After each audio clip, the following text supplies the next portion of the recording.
O pré-candidato do Missão, que é o Renan Santos, que é o seu pré-candidato à presidência da República, ele pode até ser desconhecido, né, da grande parte da população, mas ele é conhecido do noticiário por algumas denúncias, entre elas tráfico de influência, lavagem de dinheiro e também é suspeito de gerir mal as empresas que ele tem posse, que ele é dono, porque ele quebrou algumas empresas.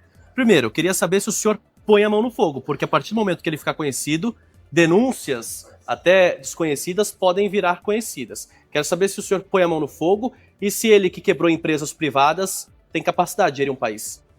Primeiro, não existe nenhuma denúncia contra Renan Santos e ele nunca quebrou nenhuma empresa. É preciso aqui estabelecer a verdade. Houve uma denúncia de que contra o MBL, Não, de maneira geral. denúncia existe, não houve condenação ainda. Não, acabou. Não tem processo, não tem denúncia, já foi absolvido em todas as instâncias. Então a denúncia não existe. A partir do momento que tem a absolvição, tem o trânsito em julgado, a denúncia deixa de existir, né? Ela existe enquanto o juiz ainda não analisa a resposta da acusação e não tornou o sujeito réu, né? Então, dentro do nosso processo jurídico, formalmente não existe denúncia. Que foi, na realidade, uma acusação feita por um promotor bolsonarista de que a gente teria lavado 400 milhões de reais pelo superchat do YouTube. 400 milhões de reais é mais do que o faturamento do YouTube no Brasil inteiro. Então, denúncia esdrúxula foi rejeitada pelo juiz na primeira instância, na segunda instância também, e o promotor, que na realidade foi punido e recebeu uma chamada em vez de nós, do MBL, que quando surgiu a denúncia, a gente fez muito diferente do que o Flávio Bolsonaro negando que tinha relação com o Vorcário, depois dizendo que só foi terminar as relações. A gente não. Vocês estão com suspeita sobre a gente? Tome as nossas contas, não precisa quebrar o nosso sigilo. A gente abriu para o Judiciário, a gente abriu para o Ministério Público, não tinha absolutamente nada. Então, primeiro ponto é esse. Não existe nenhuma denúncia, fomos absolvidos em todas as instâncias pelo mérito, e não por um problema processual, como foi o caso do Lula, né? Porque uma coisa é, prescreveu, achou uma nulidade. Não, o nosso foi julgamento de mérito, né? Analisaram as contas e isso não havia nenhum problema.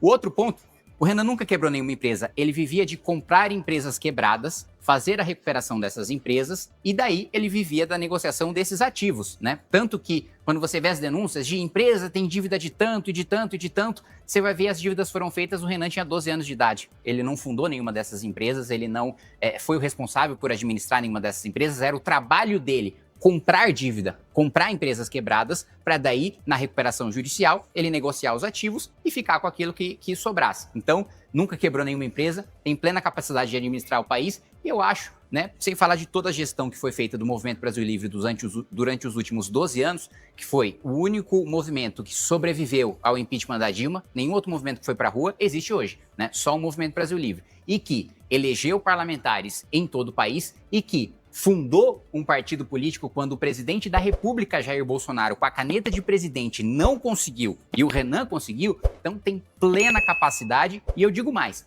ele é o único que tem propostas. Eu peço para as pessoas analisarem as propostas, porque o Lula já desistiu de ter proposta há muito tempo.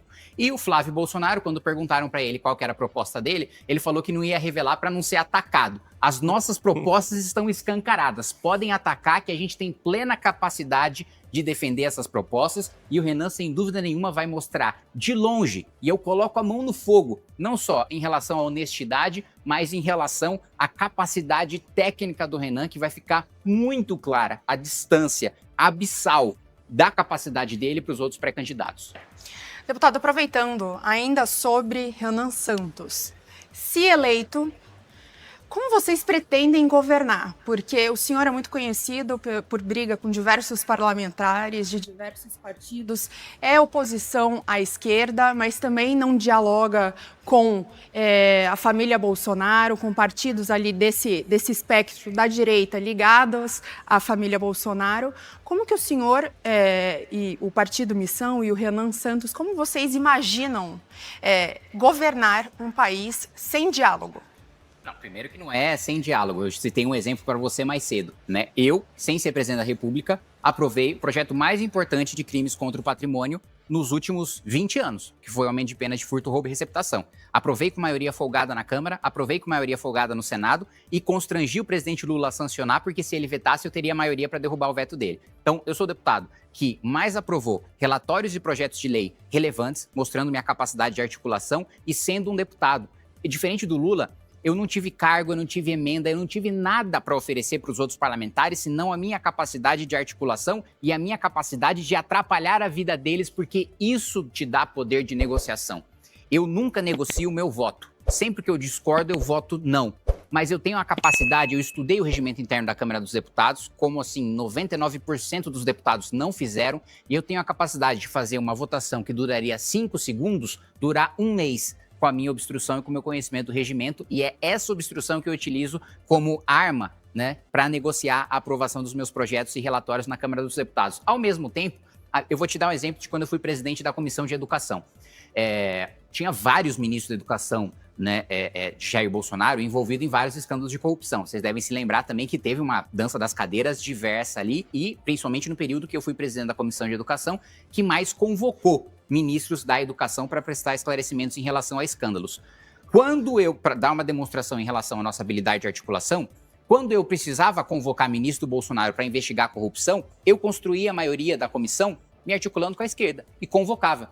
Quando eu precisava aprovar projetos de meritocracia no âmbito da educação, que eu acredito, eu me articulava com a direita e aprovava. Então, com o mesmo plenário, com o mesmo número de deputados, eu conseguia construir maioria contra a direita ou contra a esquerda, dependendo daquilo que eu queria aprovar. Então, essa habilidade nossa já está atestada pelo meu mandato, por outros mandatos que nós temos no Movimento Brasil Livre ao redor do país. Com a caneta de presidente da República, o nosso poder se multiplica à milésima potência. Então, não existe, nós somos duros, nós somos incisivos, a gente faz um enfrentamento muito forte, agora isso não significa que a gente não tem capacidade de articulação. É um poder multiplicado à milésima potência na mão de uma figura, não é perigoso? Não, mas isso é a natureza do presidencialismo, né? O poder de um deputado federal, claro que vai ser desproporcionalmente menor em relação ao presidente. E é natural que assim o seja, porque o presidente tem muito mais voto do que eu. Tem mais legitimidade democrática para exercer esse poder, portanto. Agora, na campanha que o senhor vai fazer para ser governador, o senhor vai ter que se contrapor a Tarcísio de Freitas, que divide uma parte do seu eleitorado, que é a direita. O que o senhor vai fazer de diferente do Tarcísio? O que ele fez de errado até agora nesse primeiro mandato? Primeiro, ele foi mais um governo tucano, né? Ele prometeu fazer grandes mudanças em relação aos governos que nós já tivemos, né? Décadas de PSDB governando o nosso estado. O que ele apresentou de novo? Absolutamente nada. Qual que é a marca da gestão de Tarcísio de Freitas? Absolutamente nada.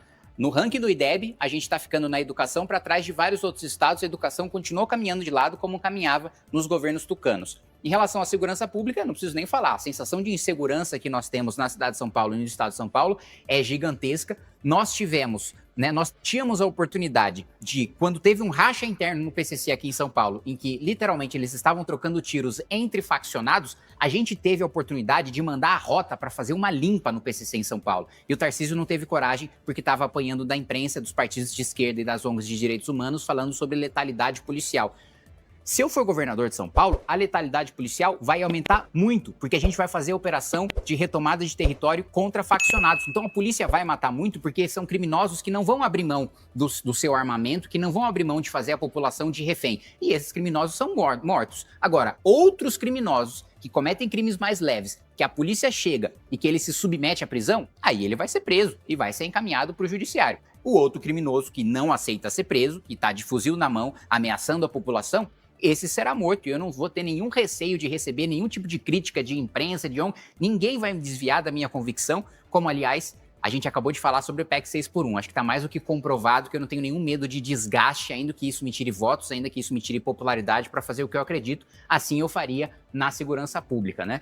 Aliás, não existe nenhuma força de segurança pública que esteja mais insatisfeita com o governo estadual do que as forças paulistas, né? O governo Tarcísio de Freitas prometeu equipamento, prometeu aumento de salário, prometeu grandes operações e não entregou absolutamente nada. Manteve todo o orçamento em infraestrutura, que também não teve grandes avanços, né?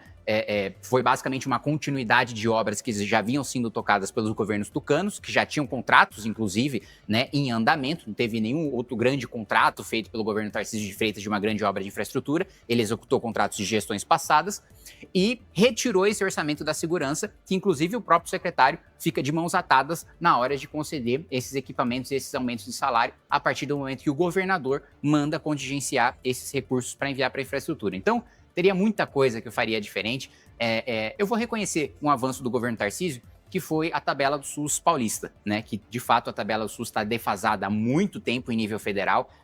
O governo Lula, que tanto fala de SUS, nunca corrigiu essa tabela, né? Da importância do Sistema Único de Saúde, nunca corrigiu essa tabela, mas tem um problema fundamental na tabela. Ela apenas paga por produção, mas não faz uma análise de qualidade, não faz uma análise de efetividade, não faz uma análise a fundo para saber, foi o melhor procedimento? É aquele que vai evitar problemas futuros ou só foi feito um procedimento qualquer e eu vou remunerar um mau hospital da mesma maneira que eu remunero um bom hospital, independentemente da sua efetividade, né? Isso eu mudaria estruturalmente no Sistema Único de Saúde no Estado de São Paulo.